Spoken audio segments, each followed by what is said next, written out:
It's legal in some countries to grow hemp for fiber.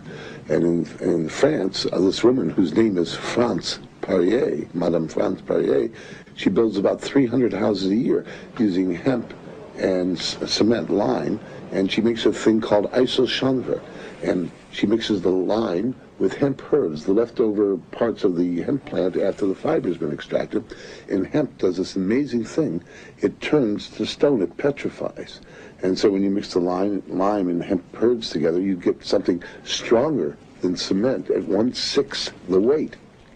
C'est-à-dire que dans un premier temps, j'ai cherché à pétrifier les végétaux, c'est-à-dire à minéraliser les sèves. Et puis ensuite, j'ai trouvé des archéologues qui m'ont dit avoir vu des sites mérovingiens et des sites égyptiens qui avaient été vraisemblablement faits de ces mêmes techniques. Madame Perrier has had thousands of prospective orders for her houses from all over Europe. But like so many others, she is held back only by the restrictions on hemp production. Imagine a world we could live in, plant these seeds in the minds of our children, plant these trees and grow a solution. Hemp can heal the world.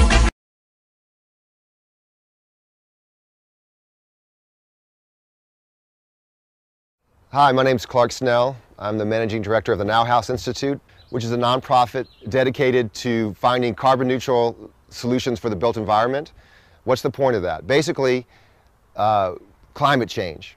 We are warming up the planet. That's the initial impetus, is going to be warmth, and then other things are going to happen. It is our fault, and it's our fault because humans' fault, because we are burning too many fossil fuels that put carbon into the atmosphere. It's pretty much that simple. So the solution is also very simple. We just need to stop burning fuels. The way we do that is becoming more efficient. So I'm standing in front of the Now House Institute's prototype carbon neutral building. One of the main components of this building is HEMPCRETE. I'm standing in front of a HEMPCRETE wall. What HEMPCRETE is industrial hemp. The core of the stalk of an industrial hemp plant is called shiv. It's a woody fiber, and it's mixed with a lime-based binder to make an insulation material that you can build walls or roofs with. The reason that we're using it, and I think it's interesting in terms of the whole hemp debate, I think this is the best wall system in the world. So I'm all about hemp. I think hemp's an important thing to push because it's food, fiber, building material. But really, I'm choosing this material because it's the best in terms of building science. And why is that true? First of all, because this is what's often called a breathable wall system. And I don't mean breathable for air. We're actually building an airtight wall, but it's breathable for water. And why is that an advantage? Well, in a typical wall, you have a cavity that you seal tightly and then you fill with insulation. Well, water will get inside that cavity because water that's its job in the world. My body is 70% water. The surface of the planet, I think, is 70% water. It gets everywhere. It can climb uphill. It's through capillary action. It can dissolve any material. Anyway, so what we want to do in a building is create a wall that welcomes water but doesn't rot when it lets the water in, and that's exactly what HEMPCRETE does. When humidity changes in the air outside, the wall can take on that extra humidity and hold it until the humidity drops outside, and then it will let it back out. In the meantime, because the lime is wrapped around the cellulose won't rot. So therefore we have a wall that can adjust naturally to humidity levels without rotting. That means that this wall will last a very long time. It also means that indoor air quality is going to be much improved. Now we're on the inside of the building. We were talking about the breathable qualities of HEMPCRETE. This is a HEMPCRETE wall with a scratch coat of earth plaster. This is actually a plaster that we made on site with just clay, subsoil, and sand we mixed together. This is another great quality of a HEMPCRETE wall, that we're able to plaster directly onto it without plywoods, drywalls, laths, drainage planes. It's simply the material itself, the insulation itself can be plastered. That saves us a lot of steps, a lot of time and money, and also it allows us to create this breathable wall I was talking about. So now we have the HEMPCRETE interior, which is permeable to water vapor, as I was saying, and then we plaster it with either a lime or an earth plaster, which is also permeable. So then the surface, which is going to be, in the interior, of course, it's your protection against crayons and whatever else is happening inside, and the outside is protection against liquid water.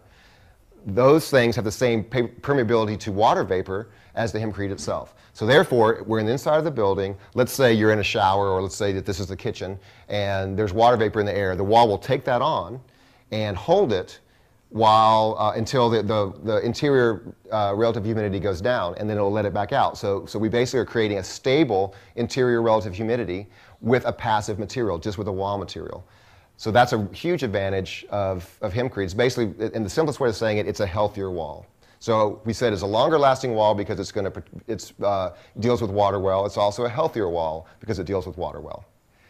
Another advantage of HEMPCRETE is that it's carbon sequestering. You remember before I said that our goal is to be carbon neutral. Well, HEMPCRETE actually sequesters carbon. Let me tell you how it does that. First of all, any cellulose material, wood for example, or hemp, takes carbon in during its life cycle, and usually when it decays, it lets it back into the atmosphere. If you take that plant and then put it into a wall, for example in HEMPCRETE, then that carbon is now sequestered in the wall and not becoming part of climate change. So the HEMPCRETE in this building, this one building alone, will sequester 20,000 pounds of carbon. That's a pretty big accomplishment, and it's all thanks to HEMPCRETE.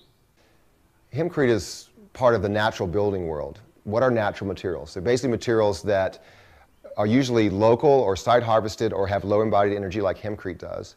They're also materials that work well with the site. And one thing that's great about HEMPCRETE is that you can create a strong wall of different thicknesses based on what your insulation needs are. That's because you use forms around some kind of other structure like wood that will hold up the roof, and then you form around that and put the HEMPCRETE in the cavity. So for example, in our house here, the Now House prototype, since we're trying to get to such high energy efficiency levels, we have a 16-inch thick wall to get us a performance rating of R40. We could also do a 10-inch wall. So we have flexibility in terms of the amount of insulation that we're going to use with the exact same procedure for construction. That's fairly unique in the world, and it's another reason why HEMPCRETE's a really great product.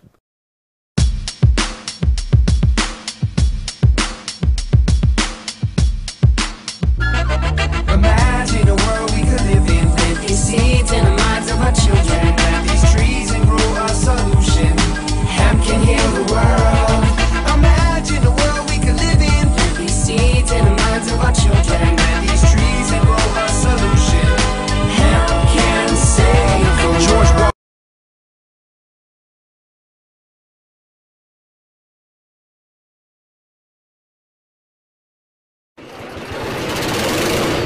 At the top of Peach Knob, workers build a home for former Mayor Russ Martin, the first of its kind in the U.S.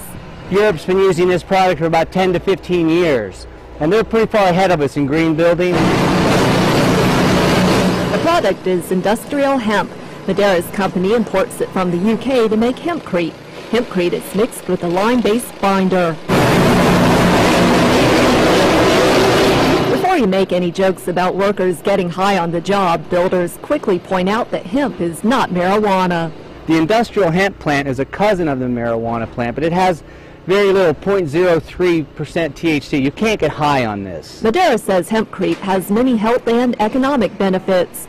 The material allows air and moisture to circulate, preventing the buildup of mold, mildew, and other issues. With this product, you'll have no termites, no dry rot, no moisture issues, because the air is constantly moving in and out. Yet it's also well insulated. At first glance, the walls of the hemp house don't look too steady, but they are. In fact, they're about a foot thick, and builders say they should cut down homeowners' energy costs by at least half. The 3,000 square foot home cost about $55,000 to build. The home's designer says his inspiration is personal. My daughter, she's 8 years old and autistic with multiple chemical and environmental sensitivities. Brenner says little Bailey has seizures as a reaction to certain chemicals and materials found in traditional homes. My goal as a designer is to try to find and locate products that I would feel and my wife would feel good about us having in our home that wouldn't have an adverse effect on her health. Brenner and Madeira hope this is the beginning of many hemp houses in Asheville and in the U.S. Karen Wynn, News 13.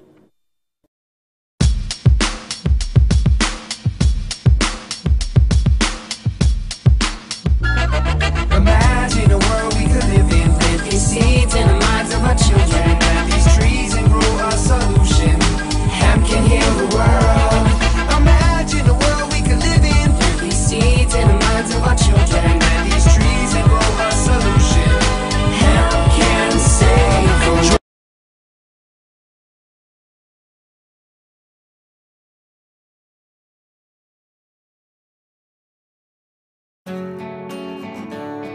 A few years ago I set up a company called HAB, Happiness, Architecture, Beauty, as a development company. And we're finishing this scheme in about 2 or 3 weeks' time. It's a scheme of about 42 homes called the Triangle, and designed by a wonderful award-winning British architect, Glenn Howells. My great difficulty is that every new scheme we're building 7 now. I look at the range of materials out there. I cannot find one to match hemp. I can't find one that has such a low embodied energy, that locks carbon in, that has such a low environmental impact, that can be grown locally and harvested with minimum inputs in a matter of just a few months.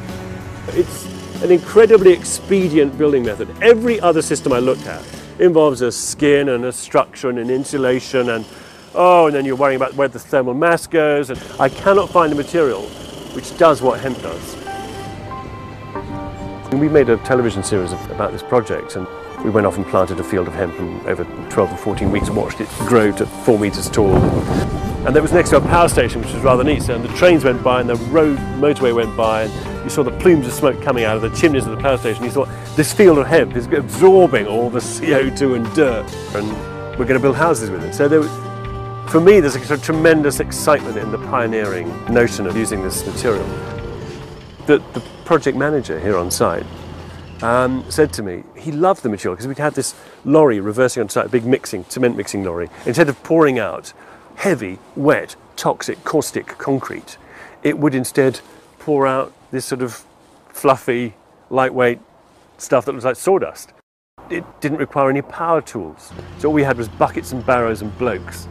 And because there are no power tools, there are no cables everywhere. And it actually makes for a very, very healthy, very safe building site, hemp. It's a very, very builder-friendly material. I mean, you know, it's a no-brainer.